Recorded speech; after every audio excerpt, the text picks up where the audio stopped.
तज्जयति परम ज्योति समम समस्तैरनंत पर्यायै दर्पण तलेव सकला प्रतिफलति पदार्थ मालिका यत्र। श्री पुरुषार्थ सिद्धि उपाय जी ग्रंथ में आचार्य श्री अमृतचंद्र स्वामी जी के द्वारा पुरुषार्थ सिद्धि का उपाय बताया गया है। मुनिराज जो रत्नत्रय पदवी के धारण करने वाले, अनुसरण करने वाले हैं और पाप क्रिया मिश्रित आचार्यों से सर्वथा जो परान्मुख रहते हैं, सर्वथा उदासीन रहते हैं संसार की सारी क्रियाओं से, ऐसे मुनियों की वृत्ति अलौकिक होती है।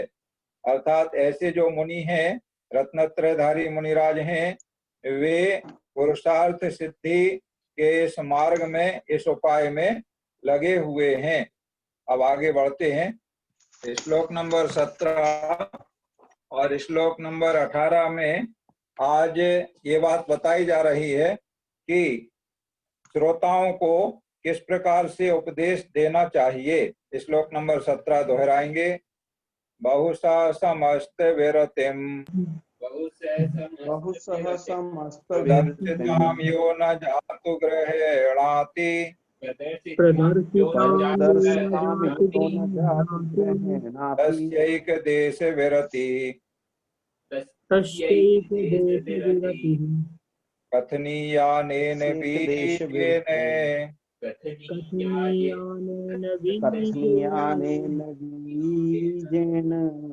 हिंदी में पद इस प्रकार बताया गया है। बार बार कहने पर भी जो सकल पाप कर सके न त्याग, उनको समझाते हैं करना एक देश पापों का त्याग। देखो कितनी सुंदर बात की है। हिंदी पद में बड़ा स्पष्ट अर्थ समझ में आ जाता है कि बार बार कहने पर भी, जिनको बार बार जैसे आचार्य महाराज का उपदेश होता है, प्रवचन होते हैं, शिक्षा देते, श्रावकों को, सभी गृहस्थों को रत्नत्रय धारण करके मोक्ष मार्ग में लगना चाहिए, पुरुषार्थ सिद्धि के उपाय में लगना चाहिए। तो ऐसा बार बार कहने पर भी अगर कोई श्रावक सभी पापों का त्याग नहीं कर सकें, अर्थात महाव्रतों को धारण नहीं कर सकें, तो उनके लिए फिर क्या करना? उनको समझाते हैं करना एक देश पापों का त्याग। देखो यहाँ कितना सुंदर वर्णन किया गया है कि जब वह संपूर्ण रूप से पापों का त्याग करने में समर्थ न हो, नहीं कर सकें, महाव्रत धारण नहीं कर सकें, तब उनके लिए कहा जाता है कि अगर आप पूरी तरह से पापों का त्याग नहीं कर पा रहे हैं तो छोटे रूप में, माने स्थूल रूप से एक देश पापों का त्याग तो अवश्य कर दें। अन्वय अर्थ देखें। या बहुशा प्रदर्शिताम, जो बार बार बताने पर भी समस्त विरतिम जातु न गृहणति, संपूर्ण विरति माने मुनिपने को कदाचित ग्रहण ना करे, तो तस्य एक देश विरता, उनको एक देश व्रत माने श्रावक के जो व्रत हैं, अनुव्रत हैं, श्रावक के 12 व्रत हैं, उनका कथनीया अनेन बीजेन, कथन इस प्रकार करना, इस प्रकार ये कथन करने की या उपदेश देने की जो व्यवस्था है, भगवान महावीर स्वामी के द्वारा जो व्यवस्था बनाई गई है वो इस प्रकार है कि पहले महाव्रत धारण करने का, अर्थात 5 पापों का पूर्ण रूप से त्याग करने का उपदेश देना चाहिए, जो पुरुषार्थ सिद्धि का उपाय है। रत्नत्रय का धारण करना, महाव्रतों का धारण करना, 5 पापों का पूर्ण रूप से त्याग करना। और जब वह व्यक्ति, वह श्रावक ऐसे बार बार बताने पर भी पूर्ण रूप से 5 पापों का त्याग नहीं कर सके, अपने आप को समर्थ नहीं पा रहा है, उसे लग रहा है कि हम नहीं कर पाएंगे, तो इस प्रकार का जो श्रावक है उसे एक देश माने अणुव्रत पालन करने का, 5 पापों का स्थूल रूप से त्याग करने का कथन करना चाहिए, उपदेश देना चाहिए। श्लोक एक बार दोहराते हैं। बहुशा समस्त विरतिम प्रदर्शिताम यो न जातु ग्रहेणाति तस्यैक देश विरति कथनीयानेन बीजेन। और अब आगे श्लोक नंबर 18 में आचार्य श्री अमृतचंद्र स्वामी जी बता रहे हैं कि अगर किसी उपदेश देने वाले ने, किसी वक्ता ने इस क्रम को भंग किया तो यह उचित नहीं है और वह दंड का भागीदार होगा।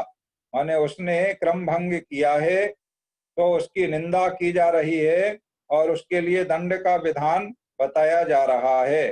किस प्रकार है देखिए, बहुत सुंदर वर्णन है इस श्लोक नंबर 18 में, दोहराएंगे।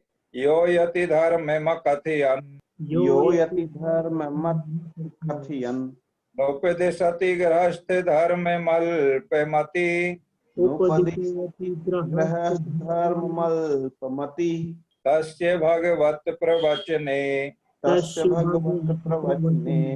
प्रदर्शितं निग्रहेस्थानम्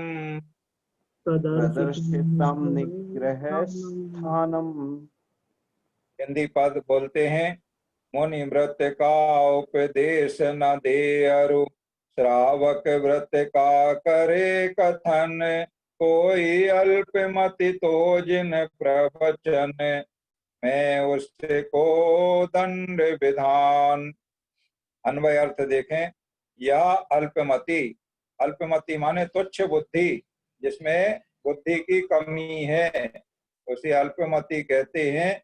ऐसा कोई तुच्छ बुद्धि यति धर्मम अकथयम, मुनि धर्म को नहीं कह करके गृहस्थ धर्म उपदिशति, तस्य श्रावक धर्म का उपदेश देता है, उसे भगवत प्रवचने माने भगवंत के सिद्धांत में निग्रह स्थानम प्रदर्शितम, दंड देने का स्थान दिखलाया है।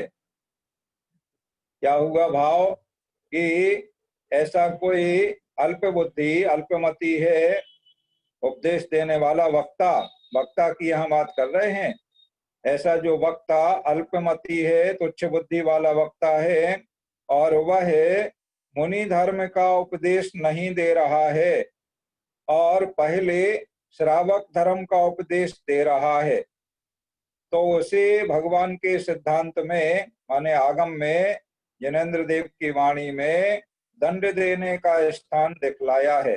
माने वह दंड का भागीदार है, उसने अपराध किया है। उसने क्या अपराध किया है, इस बात को आगे श्लोक नंबर 19 में बताया जाएगा कि उसने क्या अपराध किया है और इस प्रकार का अक्रम का जो उसने उपदेश दिया है, क्रम भंग किया है उपदेश देने में, इससे क्या नुकसान हुआ है, क्या अपराध हुआ है, क्यों वह दंड का भागीदार है, ये बात आगे श्लोक नंबर 19 में आएगी, जिसे हम आगे देखेंगे। अभी आप इतना समझ लें कि जो भी उपदेश दाता है, वक्ता है, तो वह पहले अपने श्रोताओं के लिए, अपने अनुयायियों के लिए पहले वह संपूर्ण पापों के त्याग करने का उपदेश करे। भगवान महावीर स्वामी की वाणी में, सभी तीर्थंकर देव की वाणी में यही बात आई है। पहले मुनि धर्म के उपदेश का कथन किया जाता है।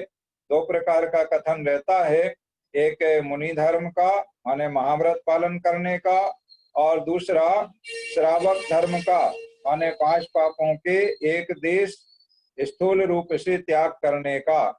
तो इनका क्रम है, पहले पापों का संपूर्ण त्याग करने का उपदेश दिया जाता है और बाद में उनके लिए पापों का एक देश त्याग करने का उपदेश दिया जाता है, जो उन पापों को पूर्ण रूप से त्याग करने में समर्थ नहीं है, उत्साहित नहीं है, अपने आप में उनको ऐसा लगता है कि हम नहीं कर पाएंगे। इस प्रकार का जिनका भाव रहता है, उनके लिए फिर एक देश पापों का त्याग करने का माने श्रावक के व्रत का उपदेश करने का विधान है। तो इसी विधान के अनुसार वक्ता को अपना उपदेश देना चाहिए। अगर इस विधान का उल्लंघन कोई करता है, क्रम का भंग करता है, अर्थात पहले महाव्रत का उपदेश ना दे करके श्रावक धर्म का उपदेश कोई देता है, तो वह दंड का भागीदार है, उसे दंड मिलना चाहिए, उसने अपराध किया है। आगे इसका विस्तार से आप जानेंगे, 19 नंबर में 20 नंबर में आएगा कि उसने क्या अपराध किया है। अभी इतनी बात आपने समझ ली है। एक बार और श्लोक दोहरा लेते हैं। यो यति धर्म कथयन् नोपदिशति गृहस्थ धर्म मल्पमति तस्य भगवत प्रवचने प्रदर्शितम निग्रहे स्थानम। और इस प्रकार आज का पढ़ाई का कार्य यहाँ पूर्ण हुआ।